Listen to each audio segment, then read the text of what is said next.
bonjour à tous les auditeurs de vipradioonline.fr, la radio web de l'association RVPB située à Nice et Saint-Laurent-du-Var. Alors aujourd'hui, vous écoutez notre reportage découverte RVPB, reportage VIP Presse Adam Brandt. Alors on va s'intéresser aujourd'hui à tout un aspect judiciaire, on va s'intéresser au tribunal des prud'hommes. Donc je vais vous expliquer comment fonctionne le conseil des prud'hommes à notre façon, bien sûr, puisqu'on est une simple rédaction associative de radio, internet, donc nous ne sommes pas juristes, etc., mais on vous donne notre point de vue pour vous épauler, pour vous donner quelques conseils si jamais vous devez aller plaider au conseil des prud'hommes en tant que salarié ou employeur, ou alors que vous avez un avocat qui est engagé pour plaider votre cause. Et on va faire un zoom notamment sur le tribunal des prud'hommes de Grasse qui fait partie donc des Alpes-Maritimes. Alors donc le conseil des prud'hommes, qu'est-ce que c'est ? Alors institué en 1806 après la révolte des Canuts à Lyon, les conseils de prud'hommes ont la particularité d'être une juridiction élective et paritaire composée de juges non professionnels et d'un secrétariat greffe. Le greffe est, comme les autres juridictions, composées de fonctionnaires, greffiers et adjoints administratifs dirigés par un greffier en chef. Les juges sont élus pour 5 ans en 2 collèges, les employeurs et les salariés par des employeurs et des salariés.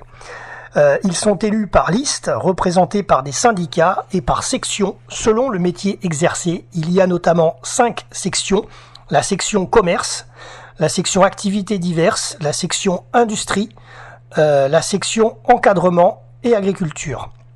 Les justiciables sont donc jugés par des juges qui sont issus de la même branche d'activité qu'eux.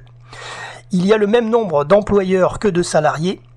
Alors on va parler notamment, on fait un petit zoom sur un petit exemple sur le conseil des prud'hommes de Nice. Alors où je vous parle, il y a 81 conseillers employeurs et autant de salariés. Le conseil des prud'hommes traite des litiges nés à l'occasion d'un contrat de travail ou d'apprentissage, par exemple paiement d'heures supplémentaires, contestation de licenciement, paiement de salaire, requalification d'un CDD en CDI. Pour saisir le conseil des prud'hommes, que faut-il faire ? Il faut présenter ou adresser une requête au greffe, accompagnée donc Alors à l'époque, il y avait un timbre fiscal à l'époque, je crois que c'était en 2011. Et par contre, si vous bénéficiez en plus de l'aide juridictionnelle, alors là, il y avait pas de timbre fiscal à l'époque. Ensuite, la demande doit être précise et chiffrée. Vous devez chiffrer ce que vous souhaitez avoir de votre employeur ou de votre employeur quand vous attaquez votre employeur au prud'homme. Les parties peuvent se défendre seules et elles peuvent aussi être assistées ou représentées par un représentant syndical ou un avocat. Le greffe convoque les parties à un bureau de conciliation. Alors on en parlera tout à l'heure dans notre émission du bureau de conciliation, et notamment le bureau de conciliation de Grasse par exemple. Alors donc en tous les cas, dans ce bureau de conciliation, les délais actuels par exemple à Nice de convocation sont de 1 mois à 2 mois selon les sections. Le bureau de conciliation est composé de 2 juges, un employeur et un salarié assisté d'un greffier. La comparution personnelle est obligatoire sauf motif légitime. Les juges vont essayer de concilier les parties. C'est leur rôle, c'est leur but. Le bureau de conciliation peut aussi ordonner des mesures provisoires, par exemple des provisions sur salaire, des remises de documents. Si aucune conciliation n'est possible, l'affaire est renvoyée en bureau de jugement avant des dates d'échange des pièces entre les parties. Alors par exemple, les délais à Nice sont de 2 à 9 mois. Le bureau de jugement est composé de 4 juges, 2 employeurs, 2 salariés, assistés d'un greffier. Il est présidé par un conseiller employeur ou salarié en alternance. L'affaire est ensuite plaidée si elle est en état, ou alors elle est renvoyée si les pièces n'ont pas été transmises. Le bureau de jugement peut également ordonner une mesure d'instruction, une expertise, conseiller-rapporteur. L'affaire fait ensuite l'objet d'un délibéré à laquelle ne participe pas le greffier et les conseillers prennent une décision environ 3 mois après le bureau de jugement. C'est le président qui la rédige. Les condamnations peuvent, si cela est demandé, être assorties d'une astreinte, c'est-à-dire une somme d'argent fixée par les juges pour chaque jour de retard dans l'exécution de la décision. Lorsque les juges ne peuvent se départager, 2 voix pour une décision, 2 voix contre, l'affaire est renvoyée devant le juge départiteur. C'est un juge professionnel qui appartient au tribunal d'instance. À l'audience, le juge départiteur préside les 4 juges qui n'ont pu se départager avec un remplacement possible. Ils sont convoqués pour faire partie de la composition, mais s'ils ne viennent pas, le juge départiteur peut statuer seul. Ensuite, lorsque la société fait par exemple l'objet d'un redressement judiciaire ou d'une liquidation judiciaire, les condamnations sont inscrites au passif de la société. La CGEA-AGS garantit le paiement des salaires jusqu'à un certain plafond selon l'ancienneté des contrats de travail avant la procédure collective de 48 496 € pour un contrat de moins de 6 mois, 60 620 € pour un contrat de 6 mois à 2 ans et 72 744 € pour un contrat de plus de 2 ans.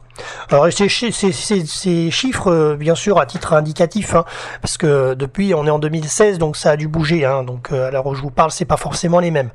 Alors il existe une procédure d'urgence, il faut le savoir, c'est le référé. Le dossier est directement jugé devant une formation composée de 2 juges. Les parties sont convoquées dans le délai dans le mois. La décision est rendue dans la quinzaine. Des mesures provisoires peuvent être ordonnancées en l'absence de contestation sérieuse, par exemple des paiements de salaire, des remises de documents, attestation acédique, bulletin de salaire, certificat de travail. Il existe des voies de recours contre ces décisions rendues, contre les décisions rendues. Le pourvoi en cassation, ça s'appelle, si la demande est inférieure à 4 000 €. Non suspensif pour avocat près de la Cour de cassation obligatoire, qui ne rejugera pas l'affaire, mais uniquement vérifie si la décision est conforme à la loi. Et l'appel, si elle est supérieure, l'appel est suspensif. Seul le paiement des salaires qui bénéficient de l'exécutoire provisoire, c'est à un huissier de justice ensuite qu'il faut s'adresser pour faire exécuter la décision. La cour d'appel est composée de juges professionnels et elle rejuge entièrement l'affaire. Si un jour tu viens sur mon île, le souffle du vent te guidera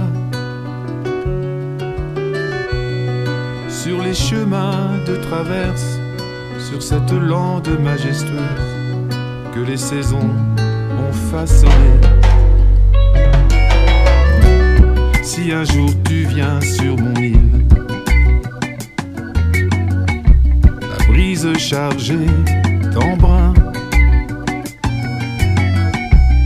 te portera sur les sentiers et dans les brumes des matins tu laisseras tous tes chagrins. Mon île,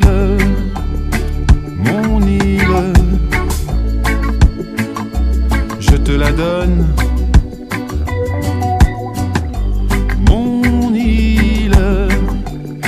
Mon île,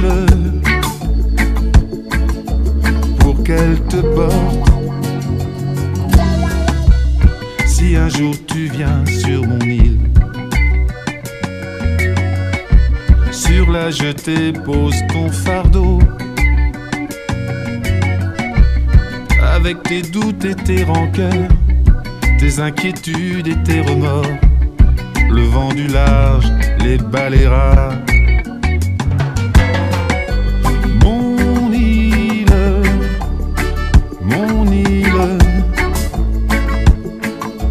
je te la donne. Mon île, pour qu'elle te porte.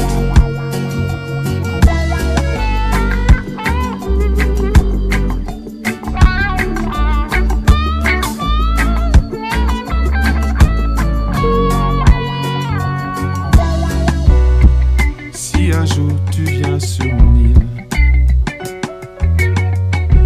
viens comme tu es, sans artifice, avec tes forces et tes faiblesses, avec tes mots et tes silences, t'imprégner du chant des vagues. Mon île, comme une oasis, une différence. Mon île, un repère, petit écrin de terre. Mon île,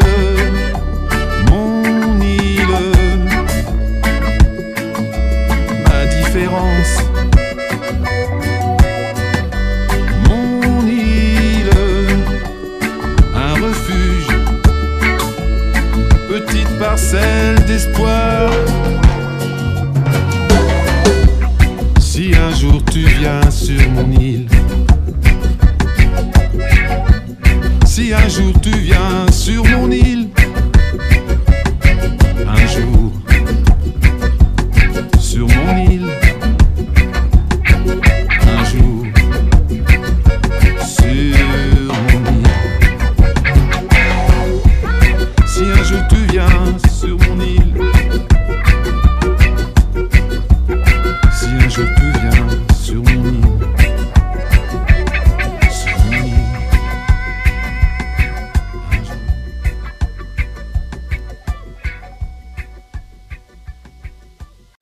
Alors donc, si vous devez aller en tant que salarié ou employeur ou particulier employeur, pour aller plaider devant le Conseil des prud'hommes, comment ça se passe? Donc devant les juges prud'homaux, les débats sont oraux, mais ils sont organisés en respectant les règles de procédure. Aussi, il est expliqué donc comment constituer un dossier de plaidoirie, comment respecter le principe du contradictoire et quelle conduite tenir lors des débats par vous-même ou votre défenseur, qui peut être donc votre représentant syndical ou votre avocat.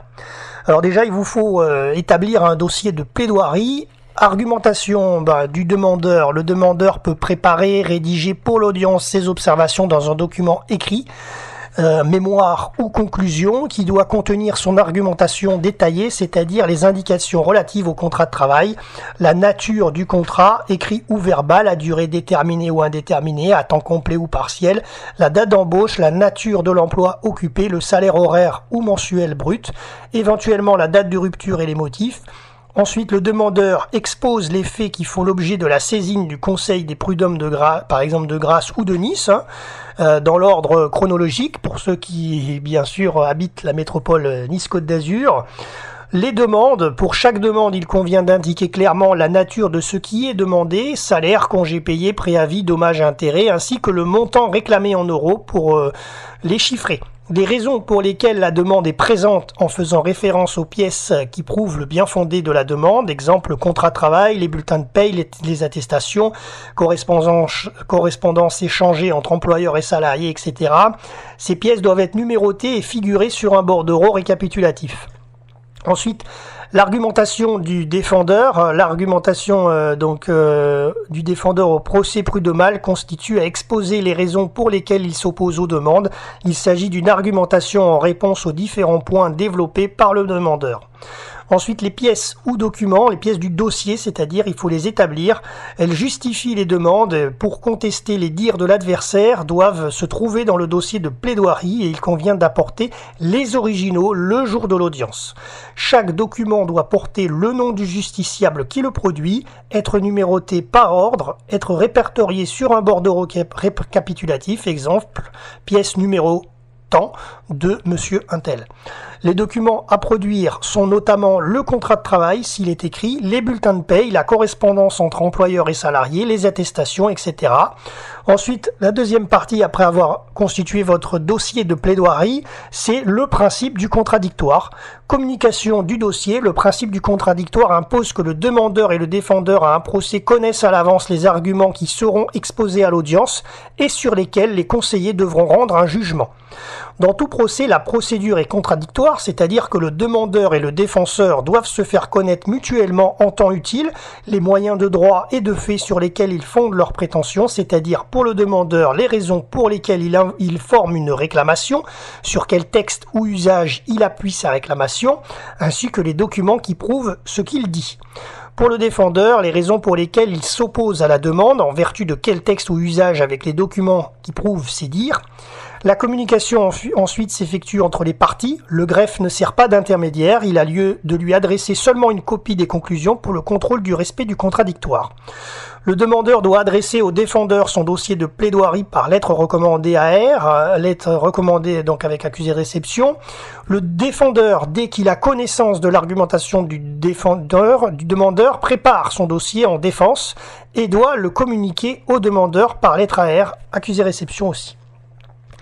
Alors bien sûr, il y a des sanctions possibles pour la non-communication des pièces. Alors les dates de communication des pièces doivent impérativement être respectées par les parties ou leur conseil. Si les parties n'ont pas respecté la communication des pièces et des conclusions, l'affaire peut être radiée ou les conseillers peuvent rejeter les documents non communiqués. Le justiciable qui n'a pas de pièces à communiquer à son adversaire doit lui faire savoir par lettre. Et donc, une fois que votre dossier de plaidoirie est fait, le principe du contradictoire est établi. Troisièmement, la conduite à tenir lors de votre audience. Pour le jour de l'audience, vous devez amener votre dossier de plaidoirie composé d'arguments et de pièces en originaux. Le demandeur a la parole en premier, le défendeur en dernier. Les justiciables peuvent exposer librement leurs arguments à condition de respecter les principes suivants. Avoir communiqué à votre adversaire ce qui va être dit et exposer calmement ce que vous avez à dire. Vous pouvez notamment lire votre mémoire pour ne rien oublier, ne pas couper la parole à votre adversaire. Il faut attendre qu'il ait fini pour demander la parole au président afin de répliquer. Ne parlez que des éléments qui relèvent de la compétence du Conseil des prud'hommes, c'est-à-dire le litige sur l'exécution ou la rupture du contrat de travail. Et si éloigné de toi, le temps restait bloqué, qu'étant que tu sois là pour pouvoir démarrer, s'il fallait ta main toujours au creux de la mienne, à chaque matin pour que le soir revienne. Et s'il fallait au moment juste pour pouvoir passer le devoir d'être bon, sous peine d'être arrêté. Et si seule ta présence servait de carburant, de réservoir d'essence pour faire tourner le temps, alors tu pourrais partir. Alors tu pourrais partir. Et si à tes seules caresses les aiguilles ont baissé, attendant qu'elles me touchent pour se mettre à tourner, s'il n'y avait que l'amour qui sache libérer de leur prison les jours pour les laisser filer, s'il n'y avait que le bonheur pour faire avancer le temps, pour emmener les heures doucement vers l'avant. Et si l'aube en sommeil attendait ton retour pour laisser le soleil nous ramener le jour, alors tu pourrais partir. Alors tu pourrais partir.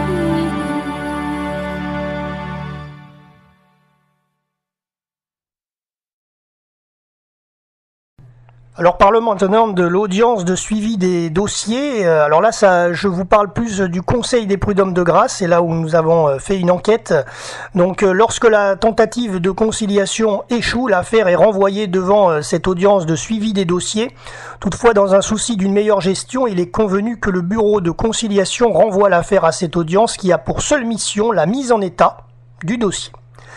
Donc c'est peut-être spécifique au Conseil des prud'hommes de grâce. Je sais que ça se fait pas forcément de la même façon sur Paris. Ça dépend peut-être des tribunaux. Donc là, moi, je vous donne juste ce qui se passe en local dans les Alpes-Maritimes à Grasse. C'est à l'occasion de cette audience de suivi des dossiers qui est donc effectuée en audience publique que sera examiné l'avancée du dossier en termes de communication de pièces et d'écriture. Aussi, il appartient aux parties de communiquer mutuellement les pièces et les conclusions, notamment avec une note explicative des demandes et des arguments de rejet qu'elles comptent produire au débat à l'appui de leurs prétentions avant la date fixée sur le bulletin de renvoi remise à l'audience du bureau de conciliation. Simultanément, il y a lieu d'adresser au greffe du Conseil une copie du bordereau de communication des pièces ou des conclusions éventuelles. Le non-respect des dates de communication des pièces et des conclusions par vous-même ou votre défenseur peut entraîner la mise hors du rôle de votre affaire, c'est-à-dire une radiation ou le rejet de vos pièces, article 135 du CPC, voire donc ça, lors de l'audience de suivi des dossiers dont la date est mentionnée sur le bulletin remis lors de l'audience du bureau de conciliation, une date d'audience de plaidoirie vous sera ensuite fixée, audience à laquelle le dossier sera plaidé puis mis en délibéré. Alors si vous ne pouvez pas être présent à cette audience de suivi des dossiers, il vous faudra justifier au Conseil de la communication des pièces et des conclusions à la partie adverse et préciser si votre affaire est prête à être plaidée pour la prochaine audience. Alors donc ensuite, sur le Conseil des prud'hommes, le bureau de conciliation, le bureau de jugement, la formation de référé. Il y a bien sûr des extraits du Code du travail auxquels vous devez vous y référer. Alors Je ne peux pas vous les citer tous, hein, parce qu'il y en a beaucoup, mais je vous propose d'aller directement sur les sites web pour retrouver par exemple le site de votre tribunal, hein, des prud'hommes locaux. Alors ça peut être Grasse, Nice, etc. Et là vous pouvez logiquement retrouver tous les articles, extraits du code du travail, extraits du code de procédure civile, le défaut de comparution, etc. pour vous y référer. Alors tout comme les prud'hommes, il peut arriver, hein, donc après votre plaidoirie, le délibéré, que vous avez un salarié, si vous êtes par exemple employeur, vous avez le salarié qui va plus loin, il veut aller en appel. Il a un délai d'appel, hein, qui est d'1 mois. L'appel est formé par une déclaration sous pli recommandé au greffe de la cour, etc. Et ensuite, donc, vous avez des articles pour vous y référer aussi en cas d'appel, hein. Donc l'appel est porté devant la chambre sociale de la cour d'appel, instruit et jugé suivant la procédure sans représentation obligatoire, donc de la cour d'appel. Donc tout ça, il y a des articles qui s'y réfèrent. Donc le mieux pour vous, si vous avez besoin de vous renseigner sur ces articles, là je peux pas vous les donner tous à l'antenne dans notre émission, mais bien sûr, comme je vous disais, vous allez sur le site du tribunal. Et vous pouvez retrouver ces articles. Alors notamment, je vous donne quand même le site du tribunal de Grasse, c'est là où nous avons effectué notre enquête radio, www.greffe-tc-grasse.fr. Voilà, c'est la fin de notre émission reportage découverte RVPB sur un aspect juridique avec le tribunal des prud'hommes, comment ça fonctionne.